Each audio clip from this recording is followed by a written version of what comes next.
Couple of years down the road, you tightly grip a microphone in both hands. And you're gripping this microphone so tight that you literally feel the heat through the microphone. You're standing Feel in the front of heat. what? Like it's hot with my grip. Yeah, Oh, because you are gripping that microphone like you're holding on for dear life. And in a way, Aaron, maybe you are. why? I don't know. But so you're standing in front of this like silent seated group of people, and they're just like staring at you, and you've just opened your eyes. And for a second, it's like so quiet that you could hear a single drop of rain if it was raining inside, which luckily it is not. And then the crowd bursts into cheers. You are at Karaoke Con. Oh no. Karaoke Con is the biggest karaoke convention in the country. It's actually part of a larger thing called Convention Con, where it's like a convention of conventions, and so there's a lot. There's the Karaoke Con is located inside Convention Con. There is Baseball Con. This sucks. There's one for That's a like con. trading cards. There's one for like head shops, basically, different bongs and stuff like that. What's that one called? It's called 420 Con. Yeah. Yeah, with the asterisks For what? underneath it. There's an asterisk, and it says, "No, seriously." 420 Con That's kind of rules. There's a because they have a lot of good deals. There's a lot of like artisanal, smoking instruments and stuff like that. There's actually a performance by the Bong Boys, oh no, the Bong Boys. and there's a rumor going on around Convention Con that some of the members of the Bong Boys are going to show up to Karaoke Con to sing a few songs unannounced. Specifically, I mean, there's actually like a inside Karaoke Con. There's like a parody karaoke section. So people are like, if the Bong Boys show up and they just start singing Beach Boys songs, people are going to fucking lose it. And based purely on this one rumor that was put out on uh, Jason Light's morning radio show. He's like, I don't know if this is true. I'm just letting you guys know. And so because of that, there's a bunch of people hanging out outside of the parody karaoke section. This sucks. This sounds all these different cons in one place. Yeah, you think it's kind of cool? There's one called it's called Barbecue Con.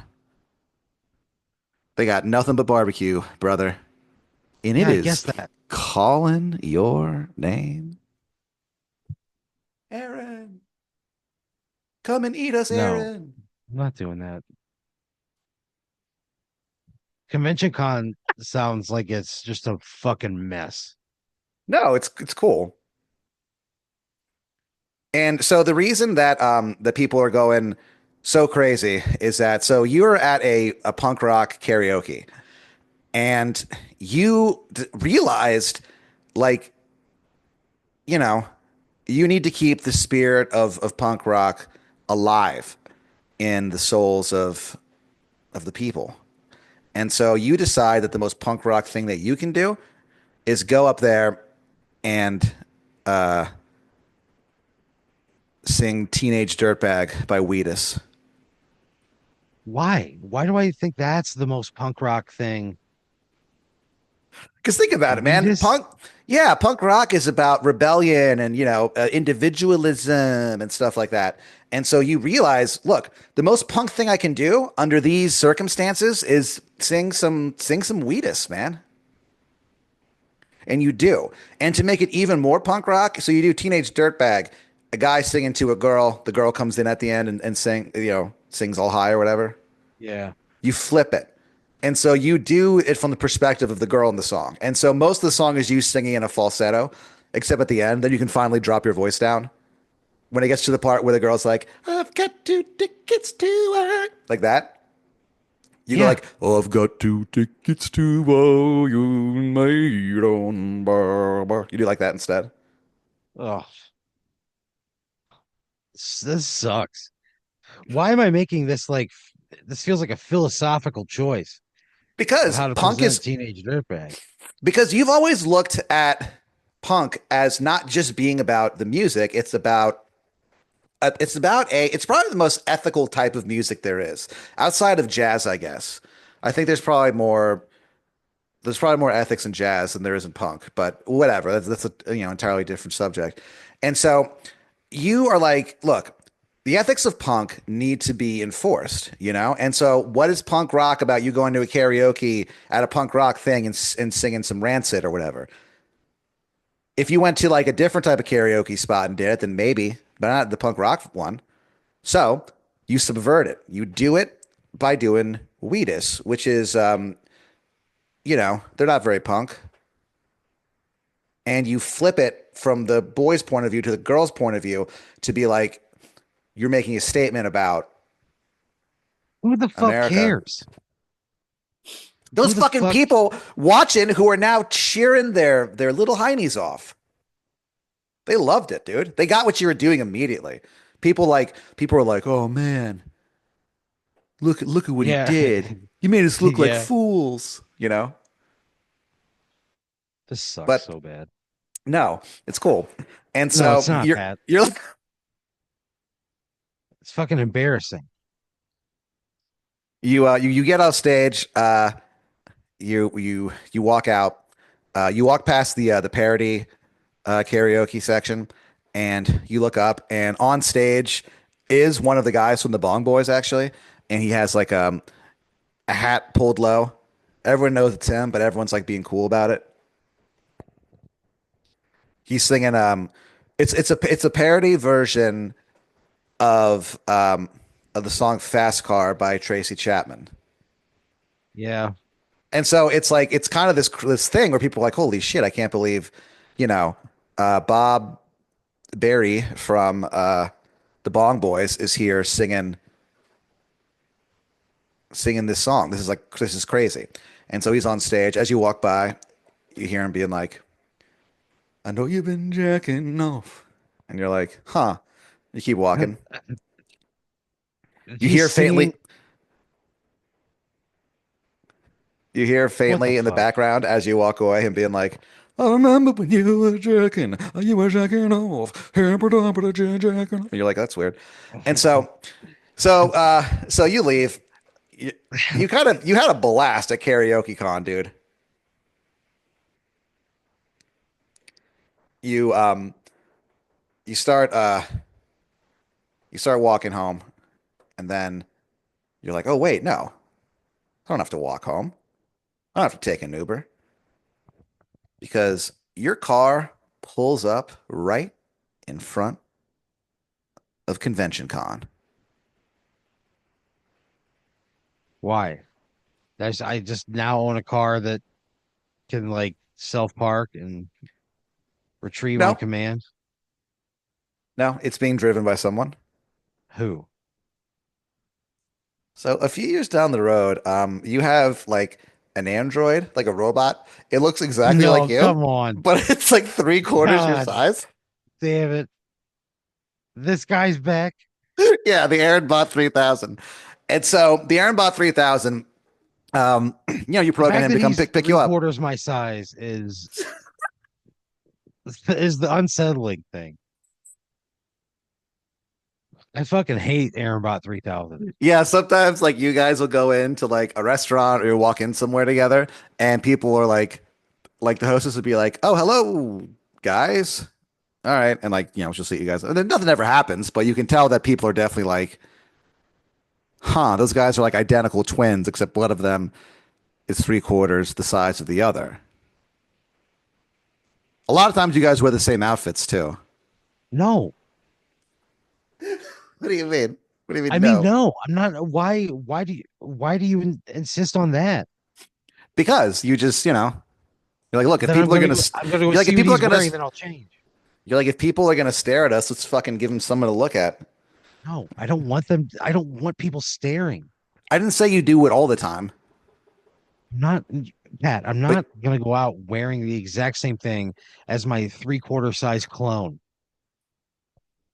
the Aaronbot 3000, after he dropped you off initially, he actually like changed into the same shirt that you're currently wearing. It's a shirt that has your face on it, and it's underneath it. It's supposed to say "I farted," but you fucked up when you made it, and it says "I fat red." So you're wearing a white version of that shirt, and he's wearing a black version of the shirt. Yours is white with black writing. His is black with white writing. The Aaronbot 3000. That sucks so bad. I hate Aaron Bot 3000. Why? He does stuff for you. And he's like he's kind of like a like I'm not gonna say your servant, but he's like a butler. He's like he's hired help almost, but he's a robot. I don't like it. You got He's three a quarters my size. It's just weird. currently you have him working on he's helping you write a musical. It's going to be the first ever musical written by a man and his android. It's Yeah, a what's it called? it's a musical version of the book Animal Farm, But it's the George but it's about Orwell. but it's about humans and androids. No, it's just written by an android and you. So you're working on you guys actually are singing it together on the drive home, the song that you've been recently working on. It's like some animals are more equal. Sorry, boys, that's how it goes. And so you're working on like the harmony What? on this. Some Some animals are animals. equal than others. Sorry, boys, that's how it goes. That's like the opening line to one of the songs. That sucks so fucking bad, Pat. I can't even tell you. I can't even tell you. You have a song in it where it's like, my name is Boxer, Boxer. Yeah, yeah, my name is Boxer, Boxer. Fuck yeah. That's like the recurring song or his Fuck theme or yeah. whatever. Yeah, Boxer the horse. Whenever he shows up, like that's like this theme song. But as the musical goes on, the song gets like a little slower, a little sadder until eventually it's in like, the minor key when he finally dies. Spoiler alert for the book Animal Farm. I'm boxer. I'm boxer. Fuck yeah. That's what Yeah. he Well, sings. that's like that's just like what he says when he shows up. That's like his entrance music. But he has a few standout songs. You wrote this actually isn't in the book, but you added a scene where Boxer goes into the city and sings a duet with like a bunch of alley cats. Yeah. Yeah. This sucks. Boxer sucks. I'm a really cool guy on a wacky wild animal farm. Then the cats go, "Oh yeah, the animal farm. I'm a really cool girl and living on an animal farm. Oh yeah, the animal farm. One day the fucking people gonna rise up and kill us all. Ba, ba, ba, ba, da, do. Yeah. Animal Farm, the musical. Fuck. That is. So What? bad. You think so? Yeah, bad. Holy shit. You also had a part where the ghost of George Orwell appears. He shows up, and he like it's like, floats down from heaven, and he's like, "What's going on here? I have to get back to heaven. I'm having tea with Mark Twain and Marcus Aurelius." And like he sees all the stuff going on, and he's like, "Why? What year is this? 1984." That's like the big like in joke. You know what I mean? Yeah. Oh, okay. You wrote another book called 1984. So you and the Aaronbot 3000 are working on this musical together. I hate this. You guys work on it, and for a while, and after a while, you're like, "Man, I am tired." So you crawl into bed. You're so tired that you almost feel like you have to like literally crawl across the floor, but you don't. You walk. Normally, you have this whole deal when you go to sleep where you wear like a Victorian era pajamas with a butt flap out or whatever. But you're so tired Oh, that you're like, I can't even. I'm just gonna go to bed. So you crawl underneath the covers. You're only wearing your white boxers with red hearts on them.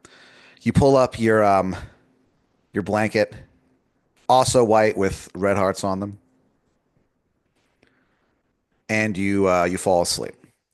And buy a set. pardon me. That buy some kind of a set that has Yeah, you also box. have like you have those old school curtains that surround the bed too, and they're also Oh white with no. red hearts on them. This sucks. This sucks so bad. Your pillow is jet black. So you fall asleep and you dream. In your dream, you are in. You don't know how you know. It's like the whole thing with dreams. So you just know stuff. You know that you are in a backyard swimming pool, and you are walking on the bottom of the swimming pool. It's about, I don't know, I'd say about 12 feet deep. And you have no need to breathe. You're walking across the bottom of this backyard swimming pool. And in the dream, even though you don't hear it with your ears, you hear it in your mind, just this really like beautiful music, really beautiful. I guess you'd think of it as like classical music or something like that, you know? And you're walking underwater and you're walking with like the slow-mo way that you move in the water, you know what I mean? Yeah. And you're just walking back and forth as the sun shines on you in the shade. And then you look up, and standing like on like looking down into the pool is like this figure, and like you can't really see his face. You can just tell that he's wearing like a 1920s like detective trench coat type deal, and he's got a hat, but the hat is covering his head, and so his face is in shadow. Okay. And he does the thing where he like raises both arms up, like raises them up in the air, and then suddenly the water in the pool just starts boiling, and you wake up, Oh my God. and you're like, huh. And so you go about your day. You and the Aaronbot 3000 are you're actually making some progress on I'm this on not this gonna ant. spend a bunch of time with this guy. So wait, why? I don't like him. He doesn't I do don't anything like him. bad. He's basically you. He just is an android, and he's three-quarters your size. He's stronger than you, but he's smaller than you. Oh, great. Oh yeah, Aaron Cool. Bot 3000 can bend steel like it's fucking nothing, but it's not like he ever does. He doesn't really need to.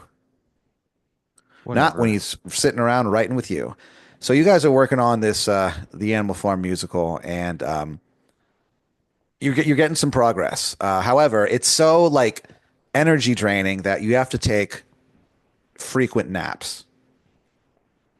And every time that you take a nap over the next few days or just go to sleep at night, you keep having these dreams that like start off initially, maybe not like they're not like necessarily pleasing, but it's just something. And then it's clearly your mind like regurgitating something. And then this man in the trench coat shows up with a hat covering his face and he does something to turn it horrible. Like you were having a dream that you had a dream that you're on your back was on like a really really big skateboard and you were just looking at the sky as the skateboard was moving in perpetual motion, something that logically doesn't exist yet. Here we are. So you're on this perpetual motion skateboard and you're looking at the sky as the clouds pass by. And as you look up, you notice that a lot of the clouds they start not turning into, but they start resembling like different like famous pieces of art. So you're watching like there's the cloud Mona Lisa. There's the cloud. There's a couple paintings by Jewel, and then one of the clouds turns into a guy wearing a trench coat and a hat that puts a shadow on his face, and he like suddenly the skateboard that you're on like goes down like a very steep hill and you're hurtling down at like 400 miles an hour and you crash into something but you don't feel anything because you wake up. That guy's bad news. Yeah, there's something about this guy that you don't like. So eventually you you're trying to like just not fall asleep. Sure. So you're out and you decided to take a walk. The Aaron Bot 3000 is like, oh, do you need me to come with you? And you're like, no, just stay here. He stays there. You go for a walk and you're just not, excuse me, you're not really thinking of much. Uh, After what feels like a second, but in actuality is like 2 hours, you realize like, holy fuck, I have no idea where I am. And you found yourself on the side of like a road, and you're walking and you don't even know if you're heading the right direction. Ahead of you, you see the in the distance, in the fog, as the wolves begin to howl, you see in the distance headlights coming towards you. And you're like, all right. And you kind of like step off to the side to make sure that this thing doesn't hit you. And as it gets closer, you realize, excuse me, you realize that you're looking at a city bus. And it has that thing up top, like the LED screen that can like say stuff, you know what Yeah. I'm saying? Yeah. And it says, hello, Aaron. Welcome aboard. It pulls up slowly to you.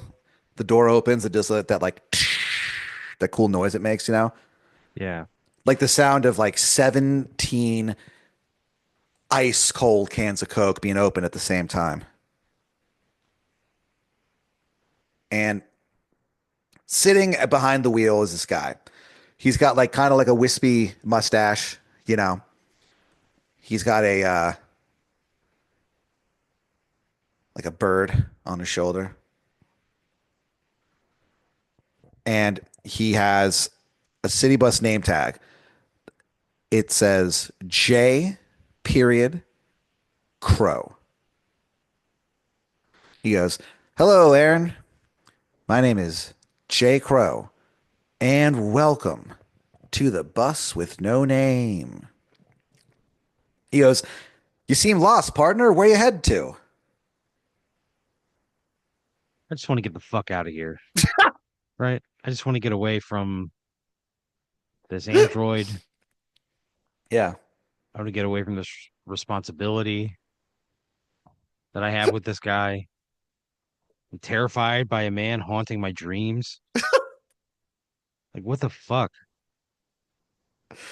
The howl of a wolf in the not so distance kind of jolts you out of that. He goes, "Well, I can take you anywhere you want, Aaron. The bus with no name. Don't worry about it." He goes, "It'd be a pleasure actually to take you. I haven't talked to anyone in a minute beyond Esmeralda here." And he kind of like, you know, points at the black bird on his fucking shoulder. And it looks at you, but it's a crow, but it has like the purple eyes of a beautiful woman. I think I would just tell him to take me home. He goes, Give him "Absolutely." my address. You give him the address. You climb aboard the bus and sit down. And he goes, he's like, "All right, well, this won't take too long." He starts like driving, and he goes, "Aaron, did you say something about a guy haunting your dreams?" He goes, "What's all that about?" I don't want to talk about it, please. I'm not gonna sit there and fucking talk about to this guy who's got a bird on his shoulder. I'm not gonna trust that guy Why not? He's because taking he's you got a home. bird on his shoulder. I don't even feel good about that. The bird is staring, like the body is like staring straight ahead, but the head can like turn its way his head all the way around, I and it fucking hate does. that. And it looks at you, and the purple eyes that it has kind of like lulls you into a false sense of like a sense of I'm not security, looking not a into false its sense. eyes. I'm looking away from this thing. No, you don't look. Oh, you don't look into Esmeralda Octagon's eyes. They look into yours, I'm not gonna meet Esmeralda's gaze. but you do. And then there's What the kind of like fuck, man? these weird like this weird purple like ray gun effect goes between your eyes. It doesn't hurt or anything. And then it turns its head back to Jay Crow, and it just goes like caw. And Jay Crow like looks at you in the review mirror or the Yeah, rear view mirror, as it's been pointed out, is the correct pronunciation. Um, and he like looks at you and he goes, "Oh no, Aaron." He goes, "Aaron, I'm just gonna be honest with you. You're being hunted by the man who waits at the end of time." the fuck is this guy? So he goes on to explain to you that there is a man, excuse me, who exists at the very end of time, and he can see all of everything that's ever happened. He's known only as the man who waits at the end of time, though it's rumored that his real name is Jeff. Geoff, one of those Oh guys. man, And he goes, "Yeah, he's this entity that exists at the end of time, and he just fucks with people." And he's like, "Aaron, I can help you. I can help you rid your dreams of Jeff." He sticks out his hand. Do you shake it? no. What do you say to him? I go, what are you talking about? Excuse me. He goes, "Well, Aaron, I'll be honest with you. This is the bus with no name. It has certain properties that make it kind of unique. One of which is the ability to travel through time." He goes, "I've never really had much of a problem with this guy. He's always steered clear of me, but I know that this is what he does, and I'm going to use this as an opportunity to stop him." He goes, "Will you believe in me, Aaron?" No, no.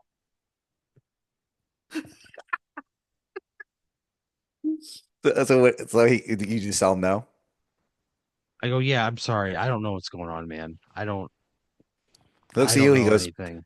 He goes, Aaron, there are things out there in this world that you would think are mighty strange. Yeah, I'm sure. The man at the end of time is one of them. I don't want any part of this. I just want him to leave me alone. Just get out of my fucking dreams. Get out of my dreams. Get into my car. Get out of Jake my dreams. Jake Crow pushes a button and that song starts playing. And he goes, all right, Aaron. So you just want me to take you home. Yeah, just take me home, please. The song Take Me Home Country Road starts playing, but it's a version that you've never heard before. You kind of blink, and within seconds, you're somehow pulling up in front of your house. J. Crow looks over his shoulder at you. He goes, end the line, Brooksy. He goes, you sure you don't need my help? Yeah, I just want to go inside and fucking, I don't know, man. This whole thing sucks. This all feels non-redeemable. I don't want to be a part of this. Like, I don't want to fucking have to fight the man at the end of time.